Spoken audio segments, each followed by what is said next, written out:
तपस्वी की साधना की जो प्रतिक्रिया हुई उससे इंद्र का इंद्रासन डगमगाने लगा। तपस्या भंग करने के उपकरण इंद्र के हाथ में ही थे। उसने प्रयुक्त किए। तपस्वी के पास मेनका अप्सरा अपने साजबाज के साथ जा पहुंची। ऋतु बसंत की तो न थी, परंतु तपस्वी के स्थान पर मेनका के पहुंचते ही पौधों और वृक्षों में कोपलें लहलहा उठी। रंग बिरंगी कलियों ने उन कोपलों के आसपास नए नए रंग बिखेरे और मन को नचाने वाले रूप संवार दिए। कोयल कूकी, बुलबुल ने भी होक लगाई। तपस्वी ध्यान मग्न था। उसकी आंखें खुल गई, कलियां खिल पड़ी, कोयले और बुलबुलें गा गा कर नाचने लगी। तपस्वी ने देखा कि अनन्य सुंदरी मेनका भी नाच रही है। मेनका में रूप था, रस था, प्रकृति में गंध थी, सुगंध थी। तपस्वी ने मेनका से कहा, आओ मेनका।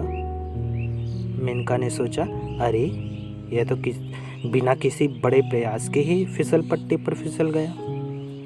मेनका उसके पास जा पहुंची। कुछ समय उपरांत मेनका ने इंद्र को अपनी करामात की सूचना दी, परंतु इंद्र प्रसन्न नहीं हुआ। उसका आसन अब भी डांवाडोल था। इंद्र ने फिर और कई अप्सराएं भेजी। उन्होंने ग्रीष्म, वर्षा, शरद, शिशिर, हेमंत सभी के नाना स्वरूप दिखलाकर तपस्वी को मोहित करने के पूरे प्रयास किए। तपस्वी ने सभी का स्वागत किया, फिर भी न तो उसका ध्यान टूटा और न ही तपस्या। इंद्र का आसन हिलता डोलता ही रहा। इंद्र ने दूसरे उपकरणों का प्रयोग किया। उसने तपस्वी के पास एक निंदक भेजा। निंदक ने चिल्ला चिल्ला के कहा, तुम्हारी आंखें छोटी छोटी हैं, नाक चपटी है, गाल पिचके हैं, बाल घास जैसे, पूरी देह जैसे किसी गंदे नाले के आसपास का ऊबड़ खाबड़ जंगल हो। तुम्हारी तपस्या तप की किसी भी परिभाषा में नहीं आती, नियम विरुद्ध है, विधान के प्रतिकूल।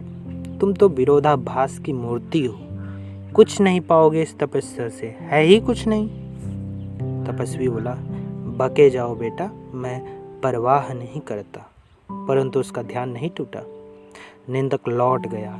इंद्र को अपनी कार्रवाई का समाचार दिया। इंद्रासन अब भी हिल रहा था, परंतु इंद्र निराश नहीं हुआ। उसने सोच विचार कर अपने एक गण को भेजा, जिसका नाम अहंकार था। तपस्वी के पास अहंकार पहुंचा। उससे संबोधन किया, आहा क्या कहना, आपके सौंदर्य का देह क्या है, जैसे ब्रह्मा ने किसी सांचे में ढाली हो। आपकी तपस्या का विधान सारे विश्व में अनुपम है। इस प्रकार के तप की पहले किसी ने कल्पना ही नहीं की थी। आपके तप तेज ने बसंत और अप्सराओं को ऐसे पचा लिया जैसे कोई पानी पी जाता हो। आपकी तपस्या के शौर्य ने विश्व भर में वाह वाह की झड़ी लगवा दी है। आप सारी मानव जाति के लिए उदाहरण बन गए हैं। कलाकार अपनी आराधना कर रहे हैं और अनंत काल तक करते रहेंगे।